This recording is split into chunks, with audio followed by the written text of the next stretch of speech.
Y ya estamos en el estudio de CNN Tiempo con Michelle Delerve, consultora en gestión de emergencias. Gracias por acompañarnos una vez más en nuestro estudio en CNN Tiempo para conversar, Michelle, de lo que ha pasado en los últimos 6 meses y medio en Viña del Mar, donde se vivió un incendio de grandes proporciones. Si nos remontamos, por ejemplo, a los últimos días de diciembre, en el sector de Rodelillo, en Viña del Mar Alto, también en el sector de la Quinta Vergara. ¿Cuál es la opinión que tiene respecto al trabajo de reconstrucción que se ha generado en ese territorio? Es sumamente complejo porque esto no está diferenciándose de otras reconstrucciones o recuperaciones que habitualmente hemos hecho, e incluso en la misma región, donde básicamente empezamos a dejar que esto surja como un fenómeno espontáneo y no en el marco de una planificación territorial que implica el manejo de la zona afectada en sí misma, en este caso una quebrada, como también la definición, por ejemplo, de qué es lo que se va a construir, bajo qué norma, y que podamos ir comprendiendo la importancia del ordenamiento territorial asociado, entre otras cosas, a la protección y bienestar de las comunidades que ahí se emplazan. O sea, deduzco de tu respuesta, Michelle, que acá por una parte se ha iniciado un proceso de reconstrucción, es decir, las viviendas están, podríamos poner un check en ese aspecto, pero no ha habido una lectura a cabalidad de lo que implica este territorio y de los riesgos asociados. Por una parte, por ejemplo, que se vuelvan a producir incendios de grandes proporciones, por ejemplo, en dicha zona, pero también otras emergencias a las que están expuestos hace ya tanto tiempo todas aquellas personas que viven allí. Así es, cuando tenemos incendios forestales en el verano, nos pasa la cuenta en el invierno. Es decir, en este caso una quebrada, por ejemplo, si hoy día vemos que no hay manejo, vemos que falta esa esponja que es capaz de contener el agua y por lo tanto la posibilidad de rodado, de desprendimiento de material. Por lo tanto, uno podría decir, la autoridad podría decir, autorizamos la vivienda ahí, pero si esa vivienda autorizada ahí no está acompañada de un manejo de la quebrada, nos va a pasar la cuenta en el invierno con las lluvias y nos va a pasar la cuenta en el verano con efectivamente los incendios forestales, porque ahí va a crecer pasto, se va a secar rápido y en el verano vamos a tener incendios forestales. Por lo tanto, me parece que aquí no podemos seguir mirando el desarrollo como algo puntual, está todo conectado. Está todo conectado, sí, absolutamente. Sí, y sobre eso, Michelle, me gusta mucho lo que decías recién para que podamos entender a cabalidad por qué está todo conectado. Porque el suelo que se vio afectado por un incendio de grandes proporciones es más propenso a inundarse. Me gustaría que me explicaras por qué. La capacidad de absorción disminuye, ¿verdad? Absolutamente. Creo que todos hemos jugado alguna vez en la playa, donde tomamos la arena, hacemos un montículo o hacemos un castillo y tiramos un poco de agua encima y vemos que lo que ocurre es que esa arena básicamente se va. Básicamente, si tenemos un castillo de arena o un cerro de arena, vamos a poner agua y eso va a arrastrar básicamente material. Lo que termina ocurriendo acá es similar. Si perdemos esa capa vegetal, que lo que hace es contener y absorber, lo que termina pasando es que esas miles, millones de gotas de agua con muchas veces mucha intensidad no solamente van a saturar el suelo más rápidamente, es decir, esta esponja va a dejar de tener capacidad de absorber, sino que además esa esponja va a estar mala y por lo tanto va a absorber poco y la probabilidad de arrastrar material, que no es solamente arrastrarlo hacia abajo, sino que en Valparaíso muchas veces lo vemos, por ejemplo, en esa región, cuando se construyen los cerros y vemos que viene un desprendimiento de tierra y muchas veces hemos visto incluso casas caer en esos desprendimientos. Sí, de hecho tuve la oportunidad, Michelle, de estar el día sábado recorriendo los cerros de Valparaíso como turista y pude ver in situ la gran cantidad de quebradas que hay, eso ya lo sabemos, pero el gran tamaño de riesgo que hay en todos esos territorios. Está poblado por todas partes, eso también lo sabemos, pero lo que no siempre sabemos es el riesgo latente que se vive en esta disposición de la ciudad, no solo con los incendios, sino también con deslizamientos luego de sistemas frontales súper intensos como el que tuvimos hace prácticamente un mes. Ahora bien, llego a este tema para hacerte la siguiente pregunta. Si ya tenemos toda esta información sobre la mesa, ¿por qué tú crees que las autoridades no hicieron la lectura que hoy día estamos conversando? ¿Por qué se construye, crees tú, nuevamente en estos territorios? ¿Es netamente por falta de espacio? No, yo creo que prácticamente porque comprendemos que esta fase es de construcción y por lo tanto nos vamos y enfocamos en la construcción de casas, pero no es recuperación, que básicamente esta fase se llama así porque son labores de reconstrucción, pero sobre todo recuperación del bienestar económico, social, físico y emocional de las comunidades. Por lo tanto, es gestión social la que hay que hacer ahí, porque obviamente las personas tienen su local comercial, tenían ahí, tienen a sus niños viviendo cerca. Por lo tanto, no es cosa de llegar y decir, ¿sabe qué? A usted le voy a reconstruir su casa, pero en otro lugar.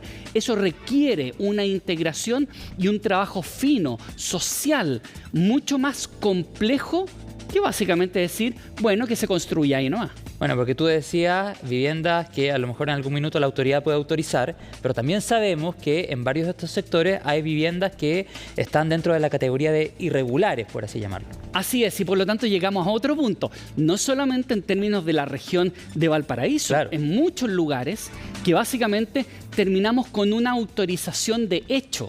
Es decir, la autoridad sabe que eso es irregular, pero no toma acción en términos de esa situación. Y por lo tanto, cuando hablamos y muchas veces se dice, se quemó un campamento, ya sea en el norte o en incendios forestales, en el caso de la zona central, uno pregunta, pero a ver, ese campamento o esa toma, ¿cuánto tiempo llevaba?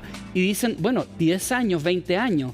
Es cierto que es un lugar que es irregular, pero la autoridad lo ha mantenido ahí y lo ha autorizado de hecho, sabiendo básicamente que las personas estaban en una situación de riesgo y de peligro. Por eso es tan importante la acción del Estado en estas materias, en términos no solamente de prevención, asociado a medidas de comunicación o medidas de dejar hacer, también tiene que ver con el ejercicio de la autoridad. Y ese ejercicio tiene que estar reflejado en el ordenamiento del territorio. ¿Y el trabajo de Senapred ha ido cada vez más en esa línea o falta mucho camino que recorrer? Falta mucho que recorrer. Lamentablemente Senapred o la nueva institucionalidad que tenemos, claro, tiene escasas facultades. Que tiene la palabra prevención dentro de sus siglas. Por eso te lo pregunto. Sí, básicamente lo que ocurre con Senapred es que la institucionalidad que teníamos, era frágil desde el punto de vista institucional, legal, toma un rango superior, como un servicio. Claro, un servicio público. Eso genera algunos cambios, pero desde el punto de vista del modelo de gestión, claramente sigue siendo el mismo y por lo tanto no solamente tiene que ver con prevención, también tiene que ver con anticipación. Estábamos conversando de decir, bueno, ¿cómo nos anticipamos? Entre otras cosas, ya habríamos dicho en el verano al invierno, ahora en el invierno estamos diciendo, bueno, al próximo verano, por ejemplo, haciendo un buen manejo de la quebrada, pero eso aparentemente no ha ocurrido y por lo tanto nuestro sistema de emergencia sigue siendo muy débil en parte, también porque nuestra institución de emergencia es débil desde el punto de vista de sus facultades y sus capacidades. Bueno, y lo conversamos a raíz del intenso sistema frontal que se vivió hace un mes en el centro y en el centro-sur de nuestro país. Hubo 3 años de sequía intensa, profunda, 3 años en los cuales se podría haber trabajado, por ejemplo, en medidas preventivas, pensando en que en algún minuto podría generarse una situación como la que se generó hace un mes atrás, por ejemplo. Así es, y por lo tanto, la verdad es que hoy día nos pasa la cuenta esta cultura de poca anticipación que tenemos. Vamos a algo muy simple. Tenemos pronósticos meteorológicos que ya a los 5 días nos empiezan a indicar lluvia. 3 días antes nos indican lluvias muy fuertes, río atmosférico, ya sabemos ciertos fenómenos. Pero básicamente los estados de catástrofe o zona de catástrofe que te liberan recursos para logística, ¿cuándo se establecen? Se establecen una vez luego de que ha pasado, claro, y por lo tanto viene sobre el daño. Nos falta anticipación, nos falta usar el dato para tomar acción y no el dato solamente para esperar si ese dato se cumple o no se cumple. Claro. Michelle, si yo te pidiera que saliéramos al menos en la siguiente respuesta de lo que hemos estado conversando de la región de Valparaíso, Viña del Mar y el incendio del 22 de diciembre, si mal no recuerdo la fecha de 2022.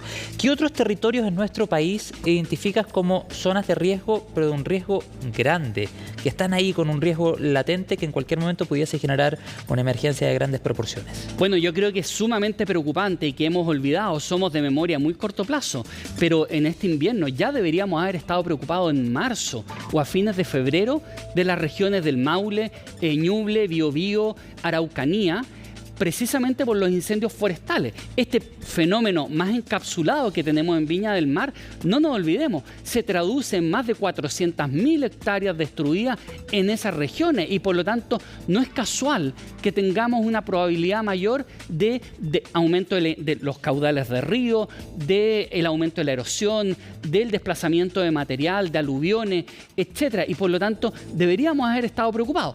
Hoy día, en invierno, deberíamos estar tomando acción en esos lugares. ¿Qué tipo de acciones en concreto? Por ejemplo, el manejo de las zonas que habían sido quemadas. ¿Ya? Esta esponja, sí. ¿Cómo recuperamos? ¿Cómo manejamos? ¿Cómo establecemos sistemas de alerta, de comunicación, alerta e información? Es decir, ¿cómo le comunicamos a las personas cuál es el riesgo que hay? ¿Qué hacer si vive, por ejemplo, en una zona cercana a un río? De alerta, es decir, oiga, ¿sabe qué? Bajo esta lluvia aparentemente está subiendo el caudal, haga evacuación, pero información, ¿hacia dónde hay que evacuar? Tenemos la alerta que es muchas veces por celular, pero no estamos diciendo, por ejemplo, hacia dónde hay que evacuar, diríjase por esta carretera, diríjase por este camino. La verdad es que las personas están recibiendo esa alerta, pero no está asociada a información que le permita definir las rutas de evacuación. Ahí tenemos un déficit importante, que eso hay que solucionarlo aquí y ahora, porque miremos lo que está pasando en el hemisferio norte, porque deberíamos proyectarlo con más o menos intensidad, probablemente con un poco menos, producto de la cordillera y el mar, pero va a ser un verano intenso y por lo tanto proyectémoslo entonces también ahora para los incendios forestales. ¿Y la falla de San Ramón, Michel? Bueno, estamos con un tema de los sismos que es importante. Ahí tenemos, esta semana se nos ha recordado que tenemos una falla en Farellones también. Tenemos la falla de San Ramón, pero tenemos 3 zonas de silencio sísmico muy importantes en Chile. Frente a la zona central, frente a Valparaíso prácticamente, tenemos otra en la zona del norte chico, el recuerdo es más bien el terremoto de Huasco, y en el norte grande. 3 zonas que tienen la capacidad de generar megaterremotos, es decir, sobre 8. La verdad es que debemos preocuparnos en materia principal. ¿A eso te refieres cuando hablas de zonas de silencio sísmico? Sí, donde básicamente ha habido tanto tiempo sin un gran terremoto que libere energía, que básicamente esto se ha ido tensando, y en algún momento dado esa tensión se libera. Bueno, eso es lo que nos pasa en estas 3 zonas del país, independiente de lo que pasó esta semana en una zona cercana a Lonquimay, por ejemplo. 6.6, no deja de ser, ¿ah? No deja de ser, sí. No deja de ser. Tú hablabas del norte chico, de la zona centro, identificando zonas con este concepto de silencio sísmico. ¿En qué territorios particularmente? Principalmente estamos hablando de que, estamos hablando de terremotos de tal intensidad, de tal magnitud, que básicamente el que está frente a Valparaíso, estamos hablando de que no solamente va a afectar Valparaíso, va a afectar a toda la zona más poblada del país, que es la zona central, pero su magnitud, si se liberara de una vez la energía, estamos hablando que podría alcanzar cerca de un 9. Es decir, recordemos el 8.8 del 27 de febrero, cuánto territorio abarcó. Por lo tanto, no estamos solamente frente a las costas de Valparaíso.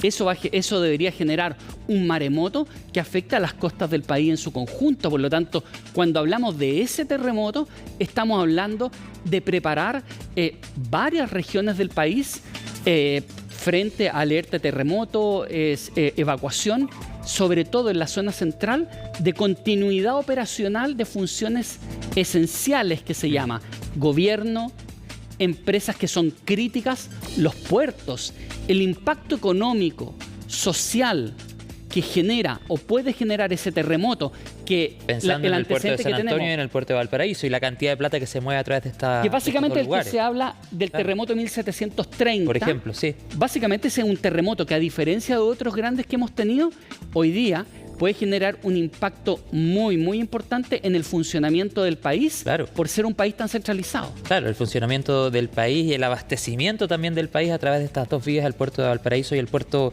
de San Antonio, y la gran cantidad de recursos, como te decía, que se mueven en estos lugares. Pero al hablar de ese tema particularmente y un eventual terremoto en dicha zona, volvemos a poner sobre la mesa la disposición geográfica de la ciudad.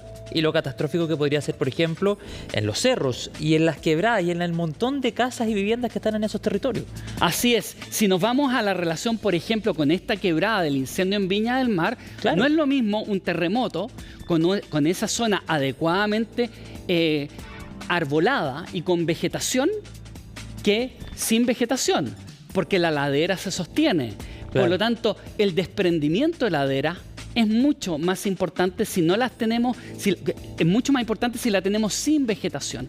Por lo tanto, hay un tema de ordenamiento territorial, de preparación, de determinación cuáles son las zonas que podrían verse afectadas a partir de un movimiento que, ojo, es simulado. Por lo tanto, uno con las simulaciones puede determinar cuál es el daño potencial en la infraestructura. Nosotros estamos acostumbrados hasta dónde va a llegar el agua, pero también podríamos eventualmente determinar cuál podría ser el potencial daño de la infraestructura y proyectar entonces el gasto, los Claro. costos, incluso cuál podría ser el impacto, por ejemplo, en materia de hospitales.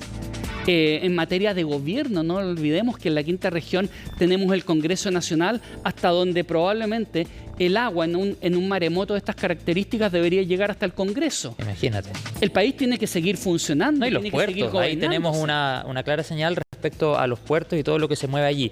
Lo último, Michelle, porque estamos en el tiempo, tenemos precipitaciones pronosticadas para las próximas jornadas. ¿Implican algún riesgo en algún territorio del país? Sí, no nos olvidemos que hoy día, a raíz de la saturación de los suelos con las lluvias pasadas, esa esponja ya está llenita de agua. Por Lo que lo hablábamos tanto, hace un rato, no claro. necesitamos la misma cantidad de agua para generar un daño similar o mayor, ¿ya? Por lo tanto, probablemente vamos a tener que seguir mirando la isoterma cero durante estos días.